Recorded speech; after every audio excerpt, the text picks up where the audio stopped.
वैराग का मतलब होता है हमें बोध होना, यानी विवेक होना, मतलब नॉलेज होना, तत्वों के बारे में सही सही। जैसे खुशी के पीछे गम छुपा है, दुख दुख का विपरीत खुशी है, खुशी का विपरीत दुख है, धूप के पीछे छाँव है। तो इसी प्रकार से ये मायावी दुनिया है। तो जब हमें उस नेत्र से पता चलता है कि जो मुझे इन आँखों से दिखाई दे रहा है सब कुछ झूठ है, माया है, कुछ भी सत्य नहीं है। हम्म? जब भी बोध हो जाता है हमें कि ये दुनिया सब नकली है, मिटने वाली दुनिया है, तब हमें इस दुनिया से वैराग आता है और सत्य का पता चलता है। तो सत्य का पता यहीं पर चलता है ना हमें, यहाँ से जाने के बाद तो नहीं। क्योंकि यहाँ तो दुनिया कुछ समय बाद चली जाती है, आते हैं, जन्म लेते हैं और मर जाते हैं। तो हमें इसी जन्म में ही, इसी जीवन में ही सत्य को जानना पड़ता है। सत्य को जानना कोई ज्ञान सुनने से नहीं पता चलेगा, बोध होना चाहिए, मतलब पता होना चाहिए प्रैक्टिकली। जब तक तुम इन आँखों से देखोगे नहीं तब तक कैसे बोध कर पाओगे कि ये सत्य है। तो जो हमें आंखें मिली है उनसे तो कुछ दिखाई देने वाला है नहीं सत्य के बारे में। क्योंकि वो तो आंतरिक सत्य है, यानी कि एक अव्यक्त सत्य है। यानी परमात्मा अव्यक्त है, तो हमारी जो थर्ड आई है वो भी अव्यक्त है। तो उसको जब ओपन होगी वो, जब आप इन नेत्रों को बंद करके उस नेत्रों से देखना शुरू करेंगे ना, तभी तो परमात्मा की अनुभूति होगी, तभी तो तुम्हें दर्शन होंगे, तभी तो उस दुनिया का पता चलेगा हम्म कि असली स्वर्ग कहाँ है। तो उस स्वर्ग को यदि देखना चाहते हैं तो इन नेत्रों को बंद करके जब आप योग करते हैं तो योग में वो सत्य हमें दिखाई देता है, वो सतलोक हमें दिखाई देता है। वो बेहद हमें दिखाई देता है। जब हम उस बेहद में, बेहद की आंखों से जब देखते हैं तो हमें परमात्मा नूरमयी हमें दिखाई देते हैं, प्रकाशमयी दिखाई देते हैं। तो प्रकाशमयी निराला स्वरूप उनका प्रकट होता है? तो वो जो स्वरूप आपको आपकी थर्ड आई से दिखता है तो वो आपकी स्मृति में रिकॉर्ड हो जाता है। तब जाकर के उस स्मृति में, फिर बुद्धि में आकर के बोध होता है कि सत्य वही है दुनिया, ये तो नकली है। तो इस नकली दुनिया में यदि आपको खुशी से रहना है तो सत्य का जब बोध होगा तभी आप इस दुनिया में खुशी से रह पाएंगे। नहीं तो दुखी रहेंगे, आप विचलित रहेंगे कि मैं कहाँ करके फंस गई, कैसे लोगों में फंस गई, कैसे मैं इस दुनिया से बाहर निकलूं, अच्छे लोग, सत्य लोग कहाँ मिलेंगे मुझे। ढूंढते रहोगे पूरी दुनिया में, नहीं मिलेंगे, आपके विचार नहीं मिलेंगे। तो विचार तो उसी से मिलेंगे ना जो उस दुनिया को जानता है। उसी से आपकी मैचिंग आएगी। तो उस मैचिंग के लोग ढूंढना बड़ा ही मुश्किल होती है। नकली चोला पहनकर बहुत लोग बैठे हैं। आपको बीके में भी हर तरह के लोग मिलेंगे, सारे ही प्योर बीके नहीं मिलेंगे आपको। तो आपको पहचानने की ताकत आपके अंदर, वो आंखें जब तक नहीं आएंगी तब तक आप सामने वाले को नहीं पहचान पाएंगे।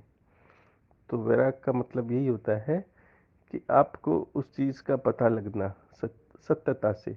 जैसे हम उंगली को आग में डालते हैं, तो जब आग आग में उंगली जाती है तो जलने लगती है, तुरंत आप बाहर निकालते हैं उंगली, और फिर दोबारा कभी नहीं डालते। आपको वैराग आ जाता है आग से कि नहीं, मैं इसमें डालूंगा तो मुझे मेरी उंगली जल जाएगी।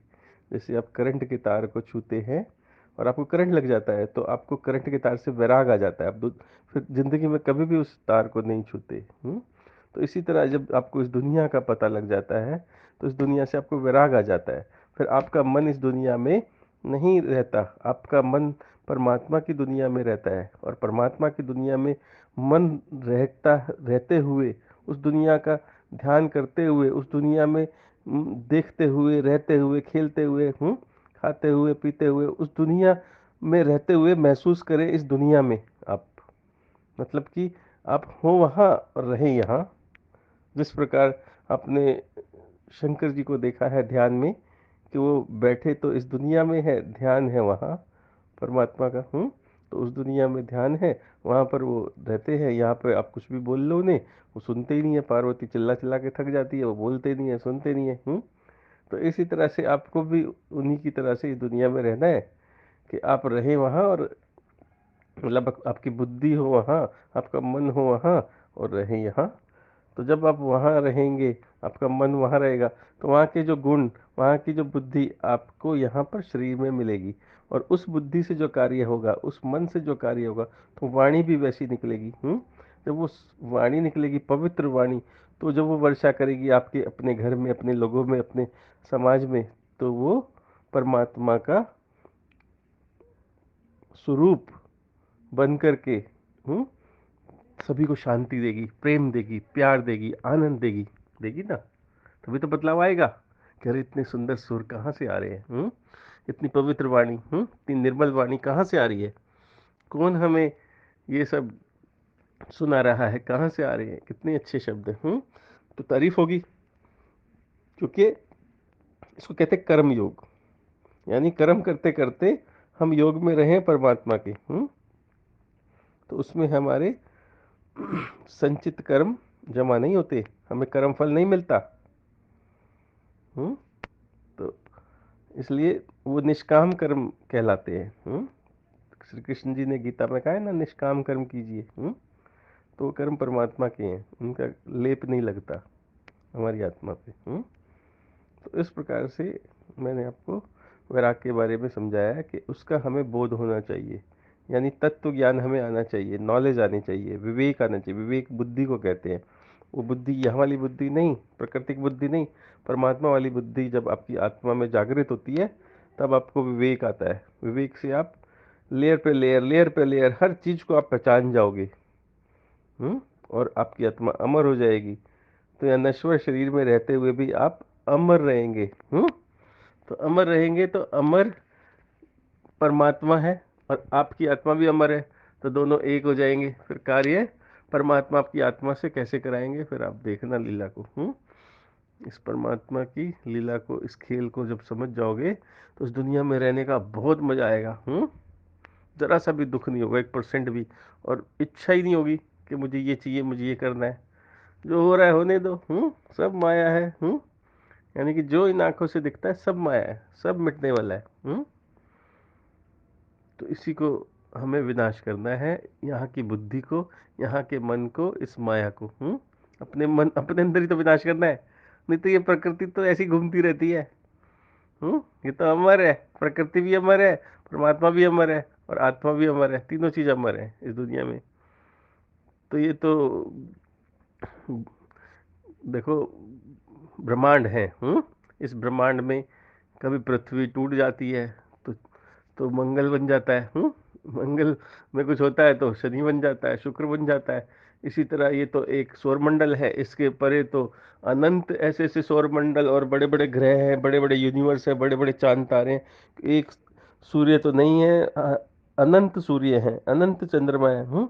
बहुत बड़ी सृष्टि है ये तो इसमें तो उथल पुथल चलती रहती है। तो इसको विनाश नहीं कहते हैं। विनाश, मैंने आपको बताया ना, जब तक विनाश हमारे इस काले मन का, इस काली बुद्धि का नहीं होगा, तब तक हम जागृत नहीं होंगे।